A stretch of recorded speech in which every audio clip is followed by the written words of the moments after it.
كنقولوا رمضان نقولوا لاتاي، وكنقولوا لاتاي نقولوا هاد المعسلات الرمضانيه اللي ما نقدرش نستغنوا عليهم في رمضان في السهره.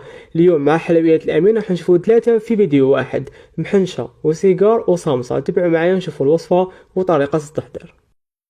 نجيبو 125 غرام تاع السكر العادي، نضيف لهم حبه تاع البيض وشويه تاع المزهر ونخلطهم بيا بالفوي. من جهه اخرى عندي رطل تاع مكسرات سواء كاوكاو ولا لوز اللي يكونوا شويه محمصين، ندير لهم قرصه تاع الملح وشويه تاع القرفه ونجي نفرغ فيهم هذاك الخليط تاع السكر. هذه الطريقه تاع السكر راح تخلي السكر تاعكم يذوب مليح، من بعد ديك الحشو تاع الحلوه تاعكم ماهوش رايح كامل يبس يعني مع الوقت.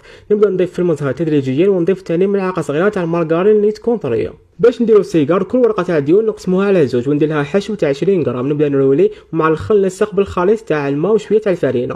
بالنسبه للصامصه نفس الشيء، الوزن تاع الحشو 20 غرام، لكن الورقه تاع ديون نقسموها على 4 ونلصقوا نفس الشيء بهذاك الخليط.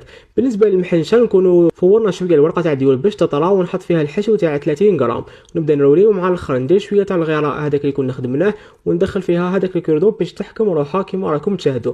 وندير نقلبوا المعسلات تاعنا في زيت تكون سخونه بهذه الطريقه كي يحمروا من جهه واحده، نزيدو نقلبوهم باش يحمروا في الجهه الاخرى كيما راكم تشاهدوا. من بعد نقطروهم شويه ونجيو ديريكتومون نحطوهم في العسل اللي يكون بارد وما فيه حتى اضافات، نخلوهم شويه في العسل حتى يشربوا مليح ونجيو نقلبوهم بهذا الشكل. يجوا بزاف بلان، نجربوهم في هذا رمضان. الوصفه بالشرح المفصل على قناتي على اليوتيوب حلويات الامين. سلام.